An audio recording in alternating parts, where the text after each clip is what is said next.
Hi friends, நான் உங்கள் அபி. இன்றைக்கி இந்த வீடியோவில் நம்ம சூப்பரான ஒரு பிரேக்ஃபாஸ்ட் அண்ட் டின்னர் ரெசிபி தாங்க பார்க்க போகிறோம். இந்த சேமியாவை இது வரைக்கும் நம்ம செஞ்சுருக்கவே மாட்டோம். அப்படி ஒரு பர்ஃபெக்டான டேஸ்ட்டில் இருந்துச்சுங்க இந்த சேமியா. நானும் ஃபர்ஸ்ட் டைம் தின சேமியான்னு இருந்துச்சு. சரி, அதை வாங்கிட்டு வந்துடலாம் அப்படின்னு சொல்லிட்டு ஒரு 4 பேக்கெட் வாங்கிட்டு வந்திருந்தேன். அதில் பார்த்துட்டோம் அப்படின்னா 2 பேக்கெட்டை நல்லா தண்ணியில் நனைச்சி ராகி சேமியா மாதிரியே தான் புழிஞ்சிட்டு இட்லி பாத்திரத்தில் போட்டு வேக வச்சு எடுத்துடலாங்க. இப்போ சரி, இது வேகிறதுக்குள்ளாரவே இந்த தாளிப்புக்கு தேவையான வெங்காயம், மிளகா இது எல்லாத்தையுமே நம்ம கட் பண்ணி வச்சுக்கலாங்க. இதை பார்க்கும்போதே உங்களுக்கு தெரியும், இந்தளவுக்கு உதிரியாக இருந்துச்சுன்னா நமக்கு கரெக்டாக இருக்கும். தினசேமியா இது வரைக்கும் நான் இதான் ஃபர்ஸ்ட் டைம் வாங்கியிருக்கிறங்காட்டியும் ரொம்பவே சூப்பராக தான் இருந்துச்சு டேஸ்ட்டுமே. நார்மல் சேமியா சாப்பிட்றத விட இந்த மாதிரி செஞ்சு சாப்பிட்லாம். இப்போ வெந்துருச்சு. அடுத்ததா இந்த சைடு தாளிப்பும் ரெடி பண்ணியாச்சுங்க. ஃபைனலாக நல்லா தாளிப்பெல்லாம் போட்டு வதக்கினதுக்கு அப்புறமா வேக வச்சுருக்கிற சேமியாவை போட்டு எப்பயும் போலவே நல்லா கிளறி எடுத்துடலாம். வேணும்னா கொஞ்சோண்டு தேங்காவை துருவிய தேங்காய் இருந்துச்சுன்னா அதையும் போட்டு ஃபுல்லாக இந்த மாதிரி நல்லா கலக்கி எடுத்து அப்படியே பரிமாறிடலாம். இதுக்கு சட்னி எல்லாம் இல்லாட்டியும் பரவாயில்ல, வேறு லெவல் டேஸ்ட்டாக இருந்துச்சு.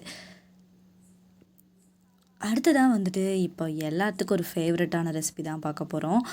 பால் வாங்கிட்டு வந்திருக்காங்க. எப்போவுமே காய வச்சுட்டே தான் நம்ம நைட் டின்னர் ரெசிபி செய்வோம். இது பார்த்துட்டோம் அப்படின்னா டின்னருக்கு தாங்க ரெடி பண்ணியிருந்தோம். தக்காளி ஃபுல்லாக கட் பண்ணிவிட்டு வெங்காயம், பச்சை மிளகா கட் பண்ணி வச்சுருக்கோம். இப்போ பேனில் கொஞ்சோண்டு எண்ணெய் ஊற்றிட்டு எண்ணெய் சூடானதுமே அதில் கடுகு கொஞ்சம் சேர்த்துக்கலாம். அடுத்ததாக பட்டை, கிராம்பு ஒன்று வேணால் சேர்த்துக்கலாம். சோம்பு சேர்த்துட்டு தேவையான அளவு கருவேப்பிலை சேர்த்துட்டு நல்லா வதக்கி விட்டுடலாங்க.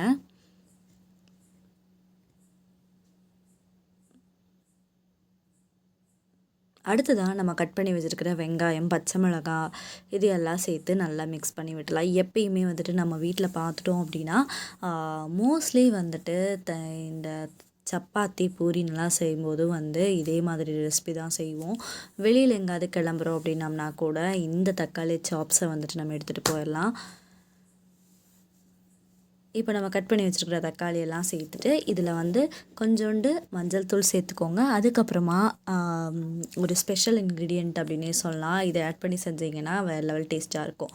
உப்பு தேவையான அளவு சேர்த்துட்டு அடுத்ததாக இது மட்டன் மசாலாவோ இல்லை சிக்கன் மசாலாவோ இருந்துச்சுன்னா கொஞ்சம் ஆட் பண்ணிக்கோங்க. மிளகாத்தூள் வேணும்னாலும் லைட்டாக ஆட் பண்ணி விட்டுட்டு நல்லா கிளறி விட்டுடலாம். இதில் நம்ம நார்மலாக மிளகாத்தூள் அண்ட் பச்சை மிளகாய் சேர்த்து செய்யறதை விட இந்த மாதிரி மட்டன் மசாலாவை கொஞ்சம் ஆட் பண்ணி செஞ்சோம் அப்படின்னா இந்த டேஸ்ட் கொஞ்சம் நமக்கு டிஃப்ரெண்ட்டாக கிடைக்கும். தண்ணி எதுவுமே சேர்க்காதீங்க. இதை இந்த மாதிரி நல்லா தக்காளியை அப்படியே வதக்க விட்டுருங்க. தக்காளியில் இருக்கிற தண்ணியே போதுமானதாக இருக்கும். இப்போ நம்ம சப்பாத்தி ஆர் பூரி எது வேணாலும் சுட்டு எடுத்துக்கலாம். பட் சப்பாத்திக்கு தான் இந்த தக்காளி சாப்ஸ் வேறு லெவல் டேஸ்ட்டாக இருக்கும். அதை சுட்டு முடிச்சதுக்கப்புறமா ஆப்பத்து மாவு காலையில் ஆட்டி வச்சது இருந்துச்சு. ஸோ இது ஒரு 5-6 ஆப்பத்துக்கு ஆகும் அப்படின்னு சொல்லிட்டு அதையும் ஊற்றி வச்சிட்ருக்கோம். ஆப்பத்துக்குமே இந்த சாப்ஸ் அவ்வளோ ஒரு சூப்பரான டேஸ்ட்டாக இருந்துச்சு. உங்கள் வீட்லேயும் நீங்கள் அடிக்கடி பண்ணக்கூடிய டிஃபன் அண்ட் ரெசிபி அப்படின்னா எதை சொல்லுவீங்க அப்படிங்கிறது எனக்கு மறக்காமல் கமெண்ட் பண்ணுங்கள். நம்ம வீட்டில் பார்த்துட்டோம் அப்படின்னா அடிக்கடி சப்பாத்தி தாங்க செய்வோம். அதை விட்டால் தோசைலாம் எவ்வளோ சாப்பிட்டோம்னாலுமே சலிக்காதுங்க. டெய்லி தோசை கொடுத்தா கூட சாப்பிட்ருவோம். அந்த மாதிரி ஒரு தோசை பிரியர் தான் நாங்கள். ஓகே ஃப்ரெண்ட்ஸ், இன்னொரு சூப்பரான வீடியோட நெக்ஸ்ட் டைம் நான் உங்களை சந்திக்கிறேன். அதுவரை என்றும் இணைந்திருங்கள். நான் உங்கள் அபி.